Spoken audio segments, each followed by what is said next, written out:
5 seconds.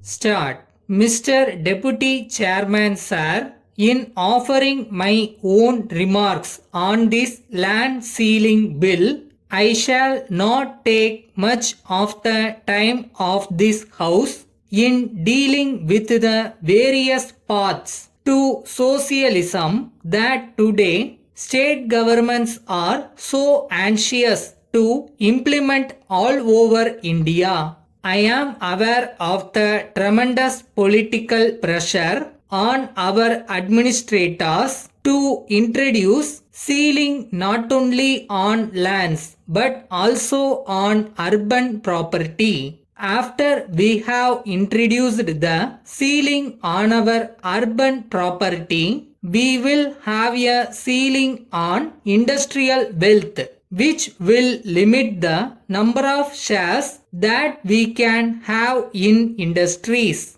Ultimately, sir, we may reach the goal of the Naxalites where every man is a slave of the state and where private enterprise cannot exist at all. But as I said, it is not my intention today to question these various acts of socialism, expecting to state that our real problem that exists in our villages is not going to be solved by this land ceiling legislation. I would plead, sir, with a genuine desire to see that this legislation, which has come to stay, benefits those people whom it is intended to benefit, that the government should really start thinking of creating an agency whereby when the surplus land is taken over,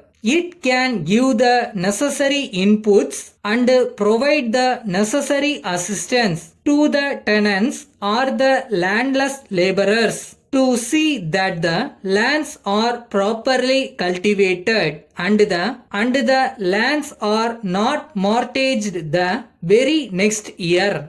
I am afraid, sir, in actual practice, we are not going to gain anything substantial by the land ceiling legislation, expecting a feeling of satisfaction that landlords have been eliminated from our life. Sir, this is one point of view. The other point of view is that landlordism exists not only in land. It exists in industry, it exists in urban wealth, and it exists also in politics. Even today, it is very difficult for us to withstand the tremendous political landlordism of some great political leaders in our country. I do not think I have to remind this state government of the tremendous fight that they are having with other sections in this regard. I would only like to say that while it is a point of view, the feeling naturally arises amongst other sections of the people where all this is going to end. Sir, one honorable member has referred to the other salient features of the bill. One is that the time taken to file claims has been reduced drastically. Well, sir, I do not think this will expedite in any way the surrender of surplus land, but it is done with good intentions. I would only plead that there should be sufficient safeguards to see that people who are affected by such legislation have an opportunity to be heard and sufficient time should be given to submit their returns. It is not merely a question of filling of claims, but it is a question of filling a proof. Letter dated 30th December 1973 from the Agricultural Marketing Advisor to the Government of India, New Delhi, addressed to the President, Public Welfare Committee, Tiruchirappalli.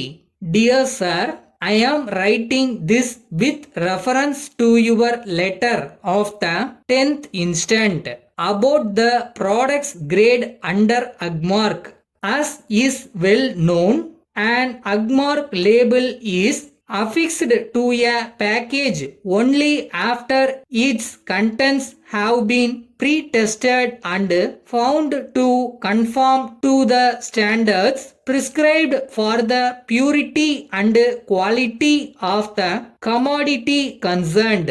For this purpose, the Ministry of Agriculture, in cooperation with state governments, has set up a network of approved laboratories. You have mentioned that Agmark labels are issued to oil mongers in your area freely. In this connection, I would like to inform you that for grading any commodity under Agmark, a certificate of authorization is an essential prerequisite. Labels are issued only to the chemist of such authorized parties for being affixed on graded packages. Only one party in your area has so far been authorized to grade vegetable oils, and that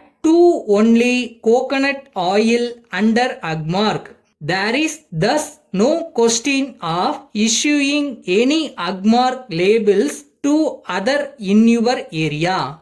Yours faithfully.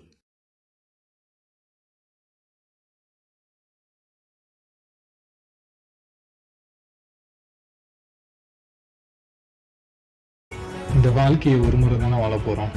So போராடு, கண்டிப்பாக ஜெயிப்ப.